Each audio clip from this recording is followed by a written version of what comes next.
Hello, in this video I am doing a timeline of the evolution of Star Wars CGI. So in the first few clips that I am showing, we see the film A New Hope, the original 1977 film, and we're comparing that to the modified version, the 2011 Blu-ray version. In this scene we see R2-D2 hiding behind rocks. They actually added a CGI rock in front of him. And before I get too far into this, I kind of want to explain that the original trilogy, they were released, like, A New Hope was released in 1977, The Empire Strikes Back was released in 1980, and then The Return of the Jedi in 83.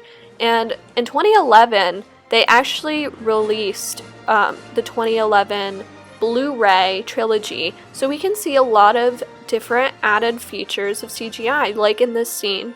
We can see the added dewbacks in the background that wasn't there before because they didn't have that resource back in 1977. I mean, we can really see dewbacks have came a long way in the Star Wars trilogy.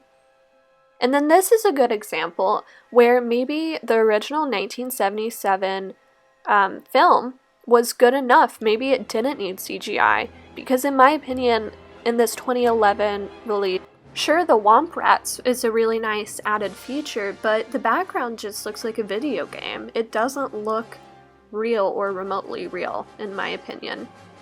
And again, this is another really good example of how far CGI came from, the original trilogy to the 2011 Blu-ray release. We can see enhanced lighting effects, and this really relays heat a lot better than the original film.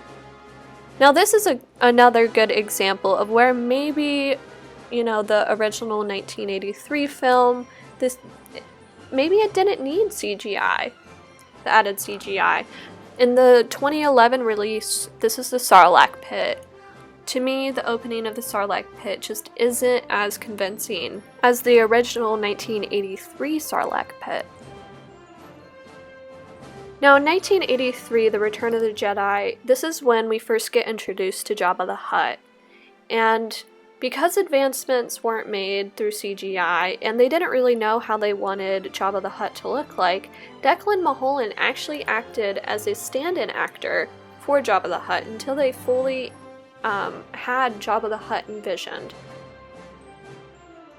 Then in 1997, the special edition release came out, and this is when we really get to see what Jabba the Hutt looks like, how they envisioned him. Now again, advancements were still being made in the CGI world, and we can really see how great these advancements were in the 2011 version of Jabba the Hutt compared to the 1997 version of Jabba the Hutt.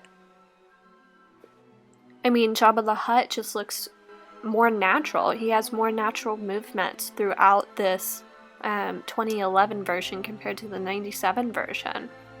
Also, another nice added feature is in the 97 special edition release, they actually added in Boba Fett into the background of this scene.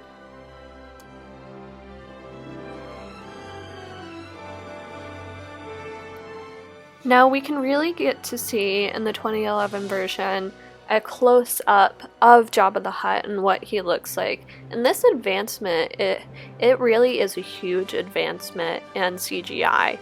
Because, in the 97 release, the special edition release, Jabba the Hutt did not look anywhere close to this detailed and put together. And that really wraps up some of the major advancements of the CGI in the original Star Wars trilogy. And I feel like this is what makes Star Wars such a great series, not just the original trilogy, but all of them, because we really get to grow with each film. And we have to keep in mind that we still are making advancements in the CGI world. And although some of these advancements may not seem as evolutionary to us now because of where we are in CGI, back when these were made, this was groundbreaking and really set the path down to where we are in CGI today.